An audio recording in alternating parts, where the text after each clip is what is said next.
Je vous propose donc maintenant de commencer le Conseil en suivant l'ordre du jour. Et c'est un Conseil qui a à son ordre du jour le BS, le budget supplémentaire. Je vais laisser Madame Lachenal nous présenter ce budget supplémentaire. D'abord le budget général et puis on verra les deux budgets annexes ensuite. Merci Monsieur le maire. Bonsoir à toutes et tous. Bonsoir aux personnes en visio. Oui, c'est un exercice que vous connaissez. Nous revenons chaque année dans la période budgétaire avec le budget supplémentaire. Ce budget supplémentaire est un budget qu'on va expliquer comme étant quand même un budget important, avec une situation assez exceptionnelle, vous verrez, liée à des entrées, des dépenses, des recettes et un niveau d'investissement important. Et nous examinerons ça au fur et à mesure. Le BS, vous le savez, tous les BS sont comme ça. Le BS trouve son équilibre avec la reprise des excédents. Et ça ne se fait pas au BP, ça se fait au BS. Et nous allons, comme l'a dit Monsieur le maire, examiner à la fois le budget supplémentaire du budget principal comme les deux budgets annexes. Comme d'habitude, je souligne que vous avez reçu les documents officiels dans vos liasses. Et évidemment, on va suivre une présentation qui a été préparée haut la main par le service finance. D'abord, remerciement à Monsieur Besson, mais aussi à ses collaborateurs et collaboratrices, ce qui est important. Donc, cette présentation va nous permettre de nous attacher à des éléments principaux, que ce soit en section, évidemment, de fonctionnement ou en section d'investissement. D'abord, un coup d'œil sur la reprise des résultats 2023. Vous voyez que nous constatons en section de fonctionnement un solde à 14 599 110 et en section d'investissement un solde négatif, d'abord à 3 500 000, puis avec la reprise des restes réalisés à 4 852 110. Si nous regardons alors quelque chose qui vous plaît toujours, avec toutes ces couleurs, ça vous permet de suivre à nouveau ce qu'on appelle la construction budgétaire. Je crois que c'est toujours un rappel intéressant, puisque là, on voit ce qu'on a fait aussi au moment du mois de juin. Donc, sans prendre trop de temps, je vous constatez sur cet élément-là le résultat 2023 à 14 599 110, que nous venons de voir. Ceci, nous l'avions vu en juin, évidemment, et ça nous avait permis de procéder à l'affectation du résultat à 8 460 000, que vous voyez à côté, enfin sur la partie jaune, et de reprendre l'excédent de fonctionnement à 6 139 110. Avec ces éléments-là, nous examinons ensuite avec les 8 millions, nous pouvons faire face, vous voyez en haut les 8 millions d'affectation, nous pouvons faire face aux besoins de financement qui sont identifiés dans les carrés bleus, là, qui sont identifiés avec 4 852 000. Et donc, nous pouvons constater un solde, juste en dessous, d'investissement positif disponible de 3 607 690. Parallèlement, le BS nous présente un solde négatif de moins 2 884 550, le BS 2024, celui qu'on va examiner après. Donc, en prenant ces deux éléments-là, eh bien, le solde d'investissement 2023 et le solde d'investissement 2024 qu'on vient d'évoquer, nous trouvons un disponible en investissement, c'est la case verte, à 723 340.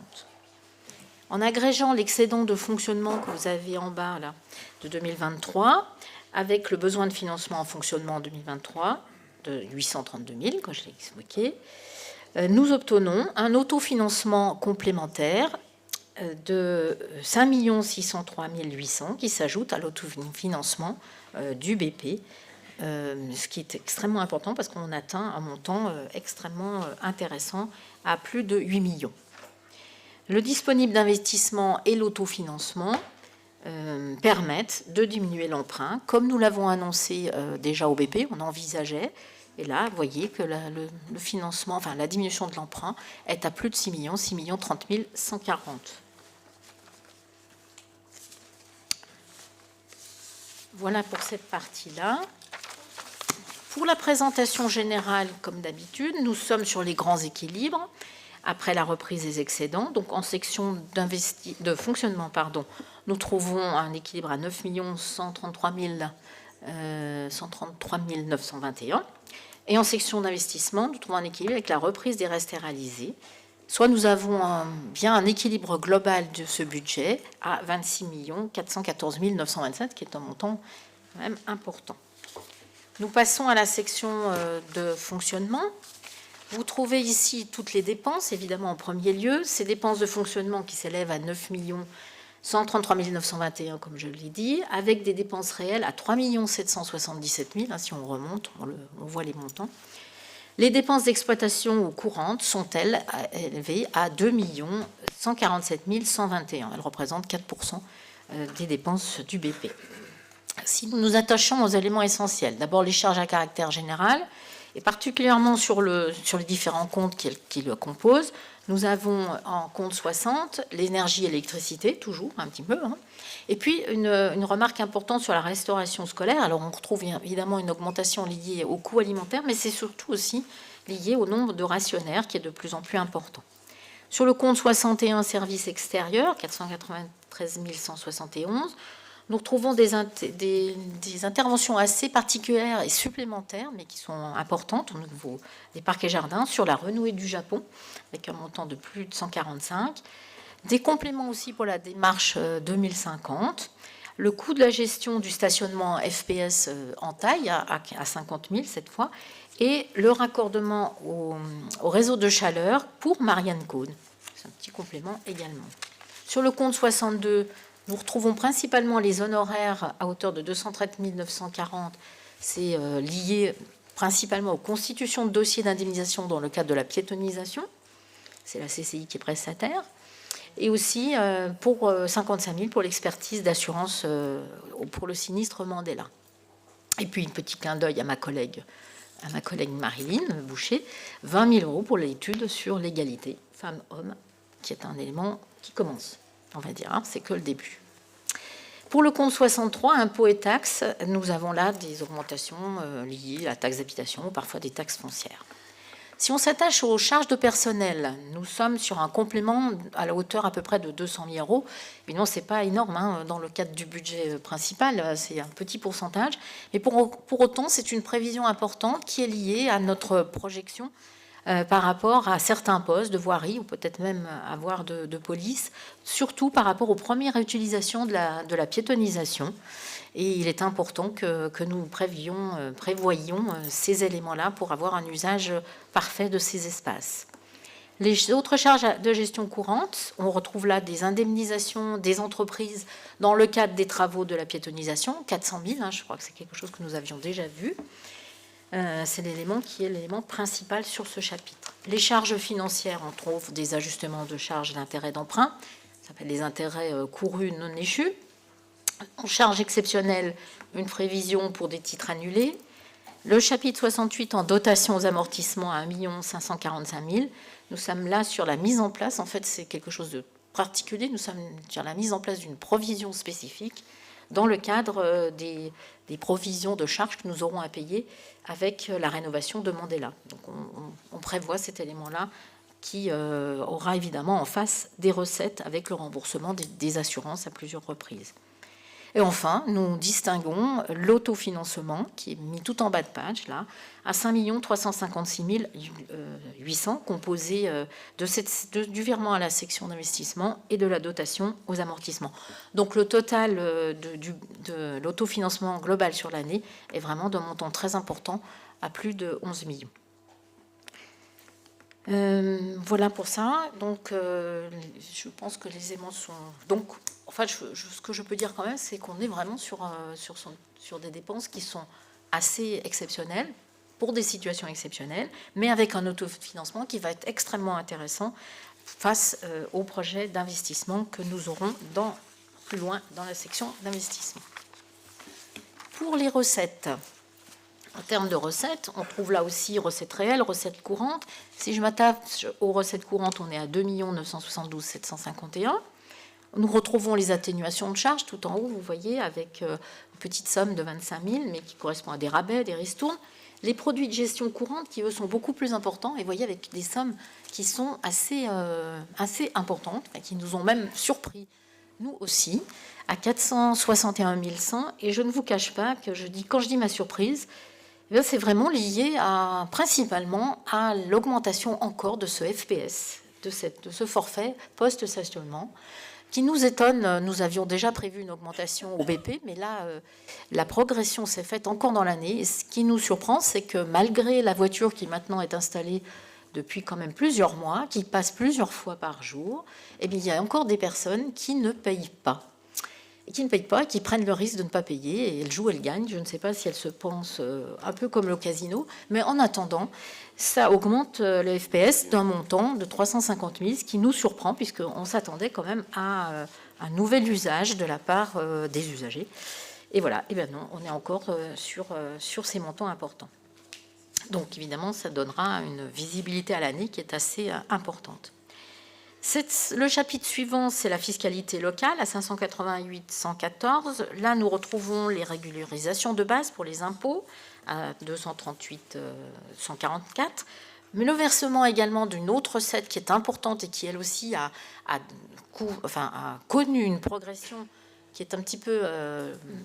là aussi un peu surprenante, mais bon, voilà, c'est l'attractivité du casino. On a encore là 350 000 € avec, vous savez, les premières tranches de travaux se sont réalisées, donc l'attractivité a été forte. Et comme on arrive bientôt à la deuxième tranche, on va voir ce que ça va donner aussi pour les prévisions de l'année prochaine. On ne sait pas. Les dotations, subventions et participations à 437 757. Nous retrouvons ici la dotation nationale de péréquation dont nous bénéficions encore cette année, 187 880. Des subventions supplémentaires de la CAF, ce qui est une bonne nouvelle aussi pour nos services et pour tous les services que nous rendons à la population, 176 900, notamment pour la jeunesse. Les participations, diverses participations départementales, nationales, régionales, pour les gymnases, enfin pour d'autres, à nos cultures, enfin voilà, plein de choses de ce type-là. Le chapitre 75 concerne les produits de gestion courante, les autres produits de gestion courante, à 1 460 000. Et nous retrouvons principalement l'indemnité d'assurance pour le sinistre Mandela, sachant qu'on a déjà eu un versement précédemment. Donc là, à 1 415 000 pour cette indemnité. Les produits d'exception, ce sont des mandats annulés pour les exercices antérieurs. Et nous retrouvons évidemment ce que nous avons vu tout à l'heure, le résultat de fonctionnement 2023 reporté à 6 139 110. Je vais boire un petit peu. Nous pouvons passer maintenant à l'investissement.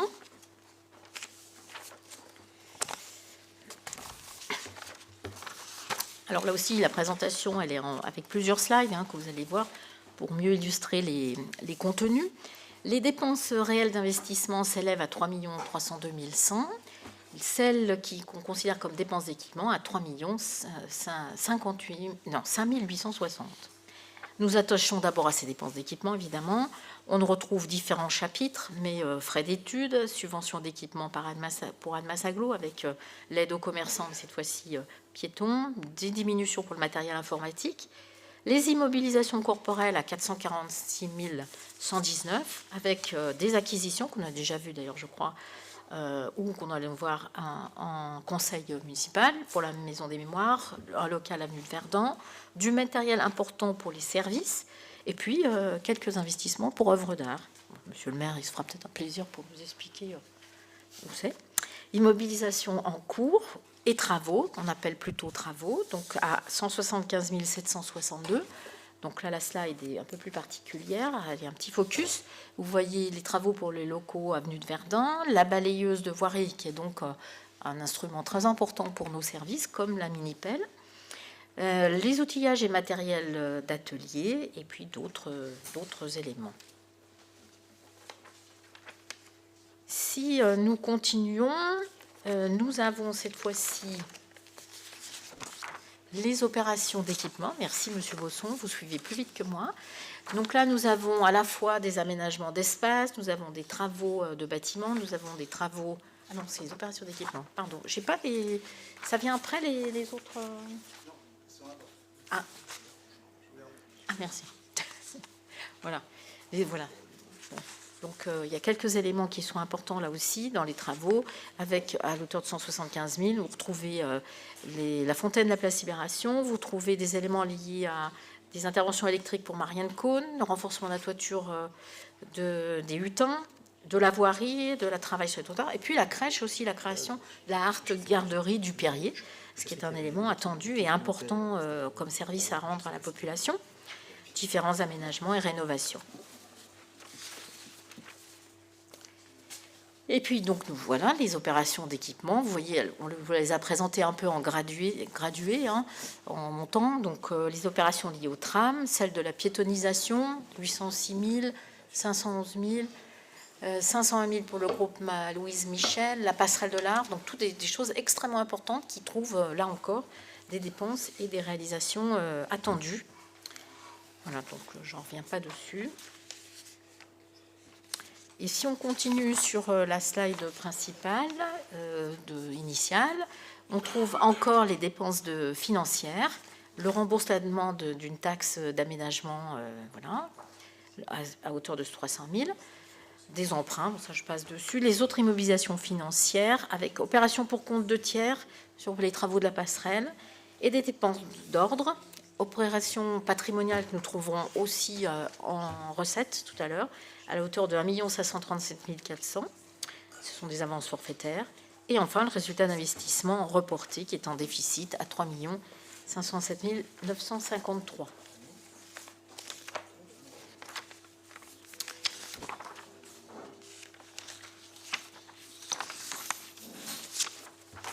Nous passons aux recettes d'investissement pour finir, pour ce BSBP, enfin, budget principal.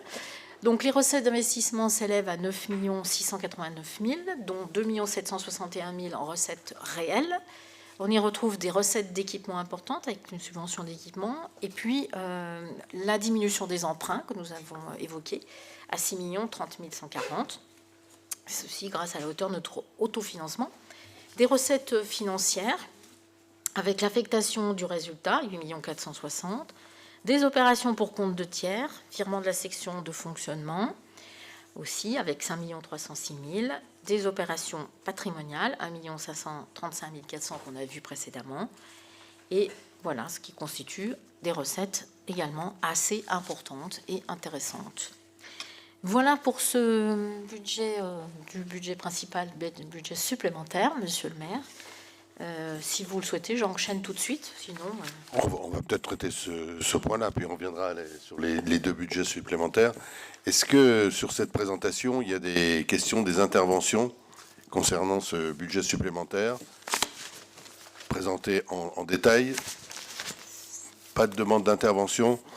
Alors moi, je vais me permettre d'en faire une d'intervention qui n'est pas liée directement au budget supplémentaire, mais qui est liée au budget, pour dire la très très grande inquiétude, pour pas dire plus, voire la colère, des collectivités locales, toutes tendances politiques confondues, suite aux annonces d'économies forcées, budgétaires, annoncées par le gouvernement. Je sais que demain, il y aura le congrès des maires de Haute-Savoie, avec la présence de 2 ministres. Je pense qu'ils vont entendre quelque chose. Et on leur posera toute une série de questions, car qu'est-ce qui se passe? Qu'est-ce qui se passe? Et maintenant, on a des chiffres. Depuis toute cette journée, les communiqués des associations d'élus, que ce soit l'AMF, mais aussi Ville-de-France, les villes moyennes auxquelles on participe, sont vent debout devant ce qui est annoncé, puisque c'est des coupes extrêmement importantes sur la suite. Moins 2% sur toutes les recettes, comme ça, d'en haut. On regarde toutes les recettes, on fait moins 2% et on diminue la DGF d'autant. En ajoutant que sur 2025, on annonce le blocage des reversements de TVA sur les travaux qui sont déjà faits et un report à éventuellement plus tard sur la récupération de cette TVA, ce qui ajoute beaucoup. Donc, moi, je voudrais dire, et je le dirai demain aussi là où il faut le dire, que les collectivités locales, quelles qu'elles soient, ne sont pas responsables du déficit de la France actuelle. ne sont pas responsables du déficit. Pourquoi?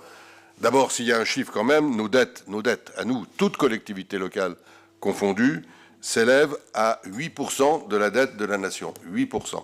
Et ces 8% représentent quoi? Uniquement des dettes liées à des investissements. Puisque, vous le savez, en fonctionnement, on ne peut pas ne pas avoir un budget équilibré.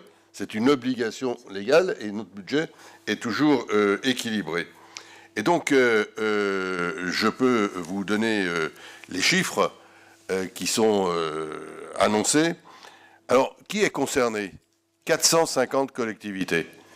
450 collectivités qui ont des budgets de fonctionnement en dépenses supérieures à 40 millions.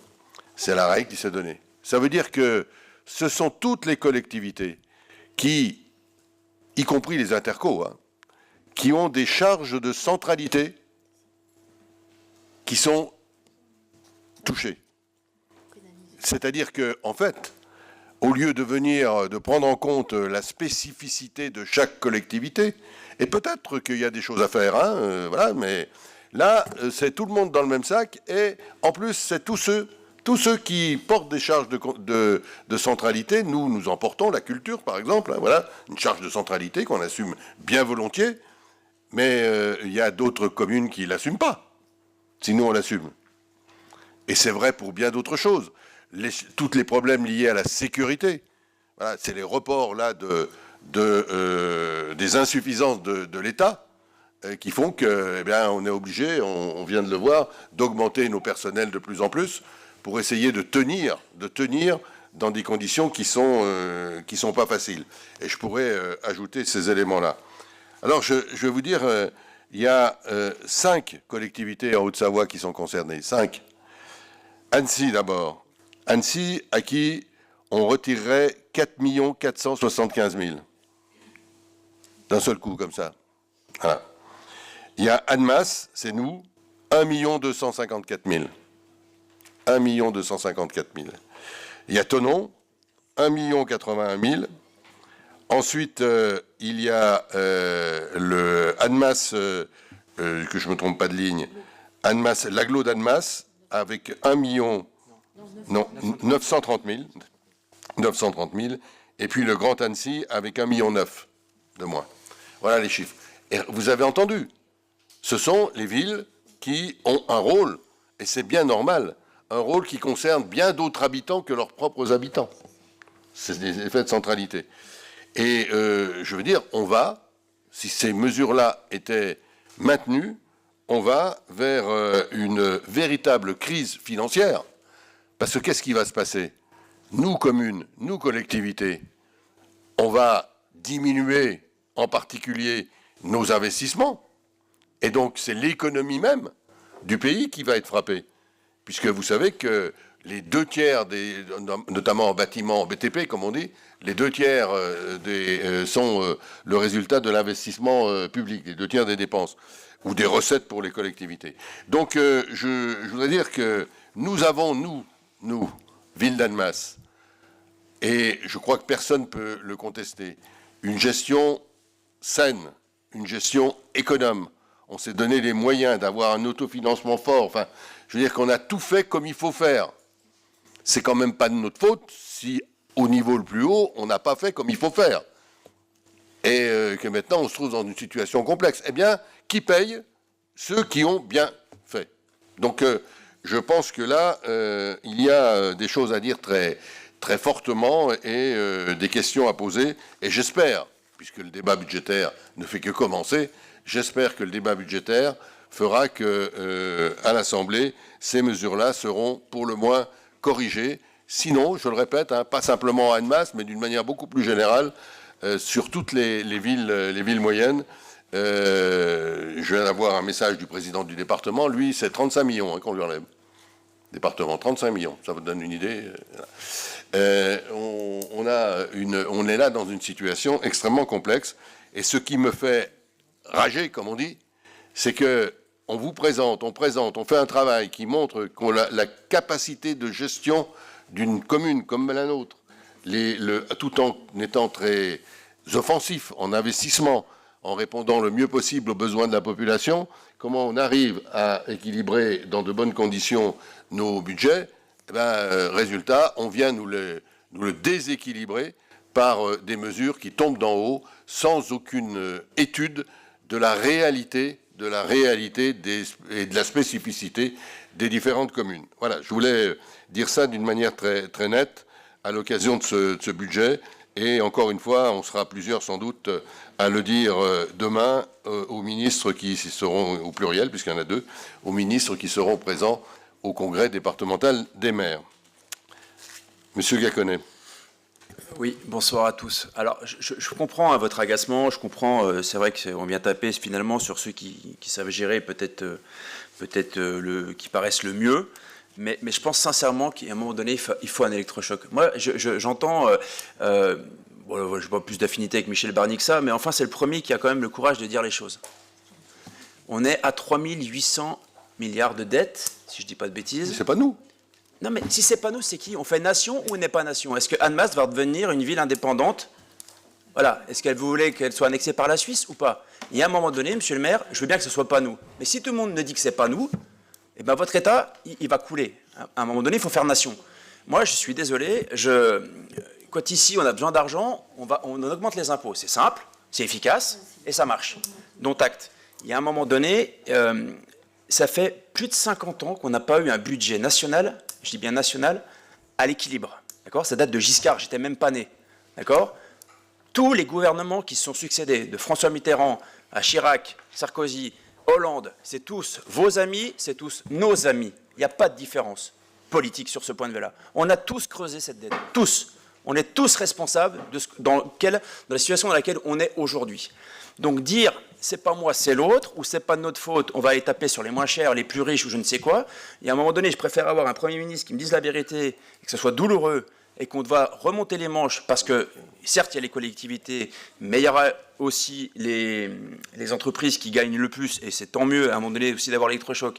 Il y aura aussi des foyers aussi qui gagnent beaucoup d'argent, etc., etc.